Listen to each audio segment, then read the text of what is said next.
Muraho neza, nishimiye kujya kubana namwe muri iyi nkuru rwose.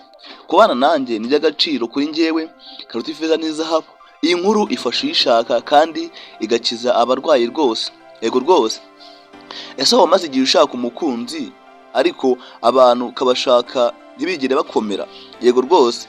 Ese waribajije impamvu abandi babona abakunzi barambana nabo cyangwa bakubaka urugo rukomeye cyane, wowe ugakomeza kuba wenyine igihe kirekire cyane rwose? Oya, yego rwose ibyo bintu bikunda kubaho, ariko hari igihe ikibazo kitari uko usaba amafaranga menshi cyangwa kitagusaba amafaranga menshi cyangwa amahirwe ufite. Oya, ahubwo rimwe na rimwe ikibazo gishobora kuba imyitwarire, uburyo ubonamo urukundo cyangwa se uburyo wegeramo abandi. Yego rwose. Gusa ubwo iyi video usa nkaho igisubizo, usa nkaho ubonye umuti w'indwara yananiranye rwose y'igikatu, kubera ko uyu munsi tugiye kurebera hamwe ibintu 7 bishobora gutuma utabona umukunzi murambana, kandi ubu byitondeye rwose. Niba ubibonamo ubikosore mbere y'uko utwara andi mahirwe runaka. Niyo mpamvu icyo usabwa ari ukurikira video kugera ku musozo ushobora gusobanukirwa ndetse kunya byimbitse, kubera ko harimo inama, udushya ndetse n'ibindi bintu byakugira umumaro mu gihe gito cyane rwose. Rero niba munyemereye rero gutangire ikintu cya mbere byo tugiye kuvuga. Naho rimwe gutegereza umuntu utunganye 100%. Abantu bamwe bashaka umukunzi utagira ikosa na rimwe, kandi ibyo ntabwo ukunda gukunda rwose, kubera ko nta ntungane ibaho, kubera ko n'intungane bwira 17.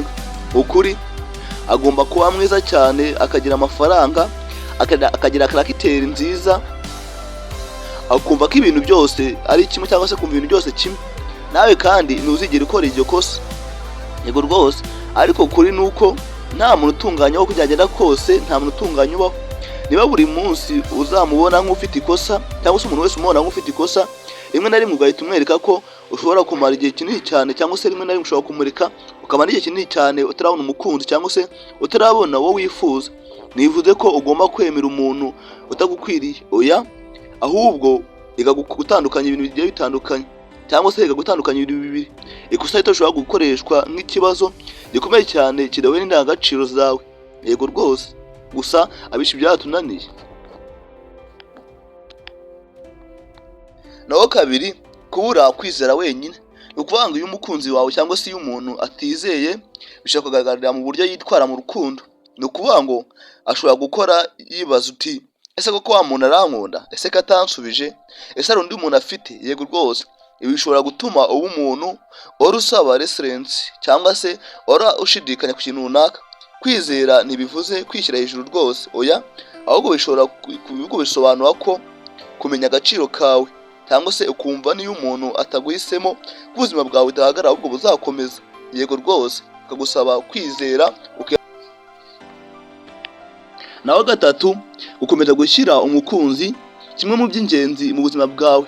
Ni ukuvuga ngo iyo akimara nawe cyangwa iyo akibona umuntu wo gukora ubuzima bwe bwose kuri we, ashobora gutangira gushyira pressure nyinshi cyane kuri uwo muntu. Ni ukuvuga ngo akamwandikira umunsi wose, akamuhamagara buri kanya, akifuza kumenya aho ari buri munota, akagira ikibazo yatamubonye cyangwa se yatamuhamagaye. Ni ukuvuga ngo umubano mwiza ugomba kugira urukundo n'umwanya umuntu akomeza kugira mu gihe cye, cyangwa se agomeza kugira igihe cye runaka, agakomeza ku kazi ke, komeza kugira inshuti zawe, komeza intego zawe, komeza wiyubake rwose. Umukunzi wawe agomba kuba igice kimwe cy'ubuzima bwawe, ntabe kimwe mu buzima bwawe bwose. Yego rwose. Gusa abenshi byatunaniye ibyo yaryo rimwe na rimwe biba control. Naho kane, kugira amateka mabi utarakira. Hari umuntu ushobora kuba yarigeze kuguca inyuma ugateganya, cyangwa se akagusiga burundu utazagaruka. Nyuma yo ugatangira gutekereza ko abantu bose ari nk'abo ngaho cyangwa bameze nk'uwo nguwo. Ariko umukobwa mushya akimara kubona uvuga ko ushobora kumuca inyuma rwose, bishobora gushoboka. Cyangwa se umusore mushya akavuga ko ashobora kugushuka rwose. Ibyo bintu bikunze kubaho, ariko nawe ujye umenya ubwenge. Ni ukuvuga ngo iyi mibereho ishobora gutuma ubona uba nk'umuntu mushya, cyangwa ubona umuntu mushya nk'aho ari wa wundi wa mbere. Ibyo ntabwo ari byo. Ariko nanone birashoboka ko imibereho mishya cyangwa imibereho ishobora gutuma ubona umuntu mushya nk'aho wundi wa mbere, ariko akenshi ntabwo ari byo. Ariko iyo umuntu mushya ntabwo ari wa wundi wagukomerekeje bwa mbere mu rukundo, cyangwa se wige gutandukanya amateka y'umuntu wa mbere n'uwa kabiri.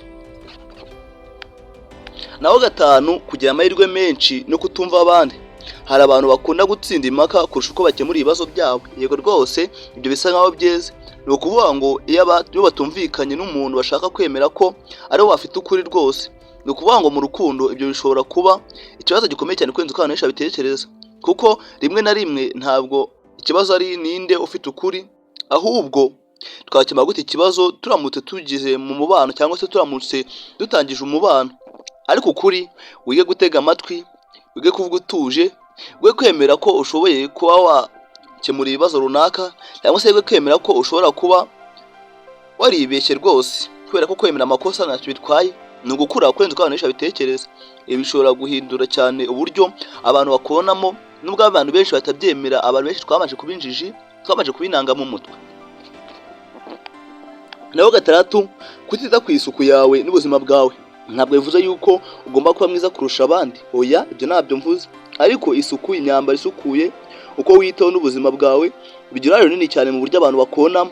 Ni ukuvuga ngo rero bibaye byiza jya witaho, ugira isuku, wambare neza ukurikije ubushobozi bwawe rwose. Ni ukuvuga ngo ujye ukora siporo niba ubushoboye, niba utabishoboye nabyo uzatuze, kandi wubake ubuzima bwawe bufite ishema ndetse n'agaciro kurenza uko abantu benshi babitekereza. Kugira isuku no kwiyitaho ntabwo ari ukwiyemera pe, ahubwo ni ukwerekana ko weho uriwe, cyangwa se ni ukuba uriwe mu buzima bwawe. Gusa abenshi bafata nko kwiyemera cyangwa se umwirato, cyangwa se kumurika cyangwa kurata ibyo waguze, ariko ibyo si byo. Wowe kora ibyawe utuje. Naho karindwi, gushyira igitutu ku muntu ngo akugire umukunzi. Yego rwose, iki ni kimwe mu bintu bishobora gutuma umuntu akwirinda cyangwa se abantu bakwirinda kurenza uko abantu benshi babitekereza. Ni ukuvuga ngo iyo umuntu atarafata umwanzuro wo gukundana nawe, ntukayimuhatire kubera ko urukundo ntabwo ari agahato, ni ubwisanzure. Ntukamubwire buri munsi uti kutama igisubizo uzakima ryari, cyangwa ngo umubwire ngo niba unkunda binyereke ko kubigaragariza. Urukundo rugomba kugira ubwisanzure, si ubwifungane. Yego rwose, mwereke yuko ushaka, mwereke yuko umushaka, unaho umwanya wo kubitekerezaho, cyangwa se mwereke yuko umushaka ariko umwanya wo kubitekerezamo, cyangwa se umuha amahitamo yo kuyahitamo. Niba nawe agushaka cyangwa niba nawe agushaka koko, umubano wanyu uzakura kurenza uko abantu benshi babitekereza. Niba atagushaka, wubahe icyerekezo cye cyangwa wubahe ibyumviro bye. Ni ukuvuga ngo kwanga ntabwo bivuze ko nta gaciro ufite, oya, bisobanuye ko gusa ahubwo uwo muntu we ategeza guhitamo habe na gato, gusa uzabona uwawe ugukwiriye. Ikintu cy'ingenzi ni umaze igihe utabona umukunzi murambana, nuhita wibwira uti nta mukunzi ndabona, oya, ahubwo ibaza uti ese mfite imyitwarire nshobora gukenera guhindura.